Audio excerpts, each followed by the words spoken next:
एक सुंदर सी कन्या अनामिका कॉलेज में अपना ग्रेजुएशन पूरा करती है। तभी उसकी मुलाकात एक लड़के राहुल से होती है। राहुल भी बहुत स्मार्ट और माता पिता का आज्ञाकारी बेटा है। दोनों एक दूसरे को पसंद करने लगते हैं। दोनों का ग्रेजुएशन पूरा होता है। राहुल अपने शहर में जॉब करने लगता है और लड़की भी एक अच्छी जॉब कर रही है। दोनों ने निर्णय लिया कि अब माता पिता से शादी की बात करने का वक्त आ गया है। लेकिन परेशानी यह है कि दोनों की कास्ट अलग अलग है। अनामिका ब्राह्मण और राहुल राजपूत। राहुल के समाज में दहेज बहुत ज़रूरी है, जो कि नगद में होता है और उसके अलावा कई तरह के गिफ्ट्स और गहने की भी मांग की जाती है। राहुल ने अनामिका को यह स्थिति स्पष्ट की और कहा, घर वालों को मनाओ, अगर तुम सभी मांगे पूरी करवाती हो तो मेरे माता पिता तुम्हें पलकों पर बैठाएंगे। अनामिका ने अपने माता पिता से यह बात कही। अनामिका के माता पिता को यह बात पसंद नहीं थी, पर अनामिका की जिद थी कि अगर मुझे दहेज दोगे तो मेरी इज्जत बढ़ेगी। अनामिका के माता पिता सक्षम भी थे, बिना मांगे भी अनामिका को बहुत कुछ दे सकते थे, पर उन्हें इस तरह दहेज की मांग करने वाले लोग पसंद नहीं आ रहे थे। लेकिन माता पिता अनामिका की खुशी चाहते थे।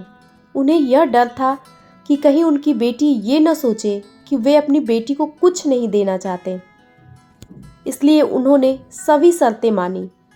शादी में राहुल को कार, फ्लैट, फर्नीचर के साथ 50 लाख नकद दिए गए।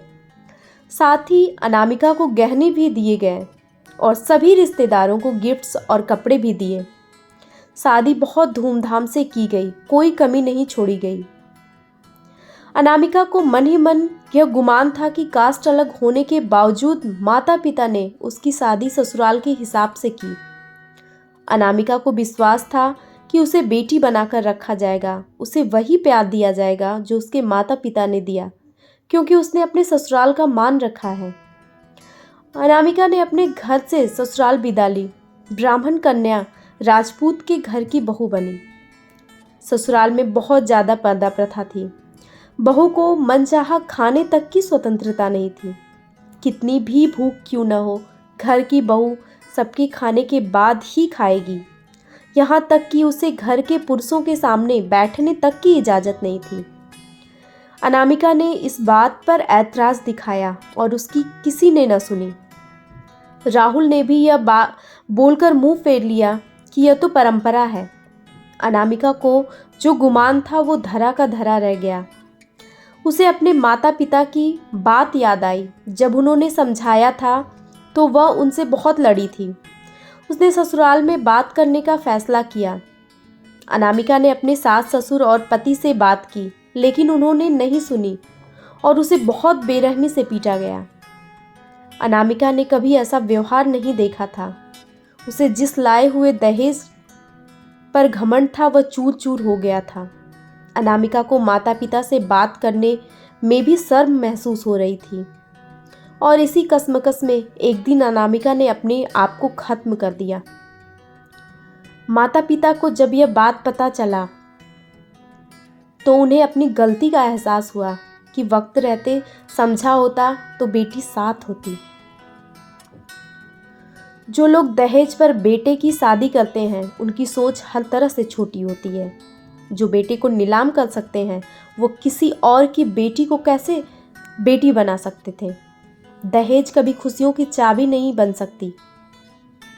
ये बात सभी को समझनी होगी। इस दहेज प्रथा की कहानी में आपने पढ़ा होगा कि माता पिता ही नहीं, लड़की की सोच भी दहेज को सपोर्ट कर रही थी। कई बार लड़कियों को दहेज का गुमान हो जाता है, पर जो लोग लोभी होते हैं वो कभी अच्छे नहीं हो सकते। यह बात सबको समझने की ज़रूरत है।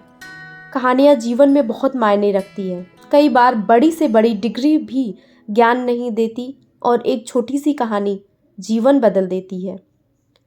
शिक्षाप्रद कहानी को आधार बनाकर अपने बच्चों को जीवन का सच्चा ज्ञान दें।